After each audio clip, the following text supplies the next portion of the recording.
এবারের ভোটে আপনাকে মানুষ কেন বেছে নেবে?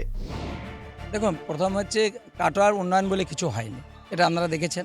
5 বছর এই যে বিধায়ক তিনি মানুষকে শুধু মিথ্যা কথাই বলে গেছেন, প্রতিশ্রুতি দিয়ে গেছেন, তার কোনোটাই পূরণ করেননি। আমরা মানুষের সাথে থাকি, মানুষের যে কোনো সমস্যার মধ্যে আজ থাকি, যে কোনো আপদে বিপদে তাদের পাশে থাকি, সেই কারণেই বেছে নিই। এসআইআর কি শাসকের পক্ষে যাবে নাকি বিরোধীদের পক্ষে যাবে? এসআর হচ্ছে একটা স্বতন্ত্র প্রতিষ্ঠান, যেটা হচ্ছে আপনার নির্বাচন কমিশন। সেখানে কারো পক্ষে বিপক্ষে নেই কোনো রাজনৈতিক দলের। এসআর হওয়া চাই, প্রত্যেক 10 বছর ছাড়া হওয়া উচিত, তবেই হচ্ছে সাধারণ যে মানুষ সেটাও বুঝতে পারবে। দ্বিতীয়, দেশের অর্থনৈতিক পরিস্থিতি ঠিক জায়গায় যাবে।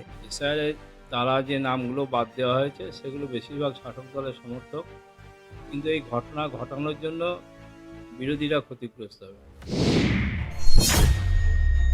আপনার বিপক্ষ দলের দুর্বলতা কোথায়? সবটাই দেখুন, আজকে যিনি কাটোয়ার বিধায়ক তিনি আছেন, তিনি হচ্ছেন নিজের ওয়ার্ডেই ভোট পান না, তিনি নিজের বুথে ভোট পান না, নিজের পরিবারে ভোট পান না। কেননা তিনি কাটোয়ার উন্নয়ন বলে কিছু করেননি। কেন এখানে বালির টাকা, কয়লার টাকা, সোনার টাকা, সব টাকা এসে যায়। আর যারা নিজের কাছে লোক তাদেরই উন্নয়ন করেছেন, সাধারণ মানুষ কারো উন্নয়ন তিনি করেননি। আমার বিপক্ষ দল কে সেটাই আমি বুঝতে পারছি না। স্বাভাবিকভাবেই কাটোয়া বিধানসভা ক্ষেত্রে সেভাবে সংগঠন কারোর নেই, কেউ মানুষের সঙ্গে মেশে না, সেটাই তাদের দুর্বলতা।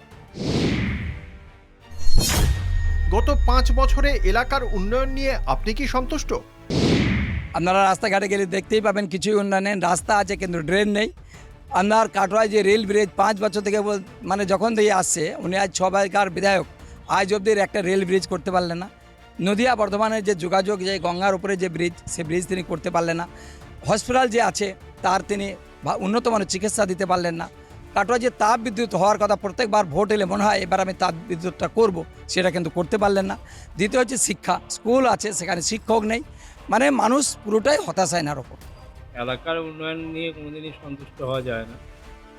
কাটোয়া পৌরসভায় 1995 সালে আমি যখন চেয়ারম্যান হলাম, অনেক মাটির রাস্তা পরে ইট দিয়ে তৈরি হয়েছে, কিন্তু তারপরে আবার সেটা ঢালাই হয়েছে। এখন সেগুলো আবার টাইম আসে।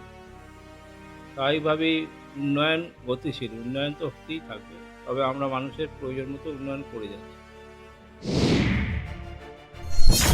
বিধায়ক নির্বাচিত হলে এই এলাকার মানুষকে আপনি কি প্রতিশ্রুতি দেবেন?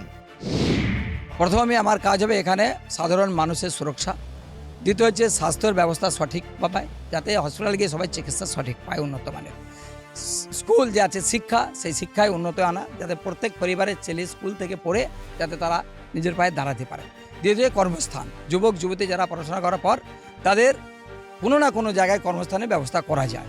আর এই প্রথম হচ্ছে যেটা তাপ বিদ্যুৎ কেন্দ্র, এটা আমরা এলেই শুরু হবে। বিধায়ক নির্বাচিত হলে আমাদের এখানে একটা সবচেয়ে বড় সমস্যা রেল গেট, ফলে মানুষ ঘন্টার পর ঘন্টা দাঁড়িয়ে থাকে।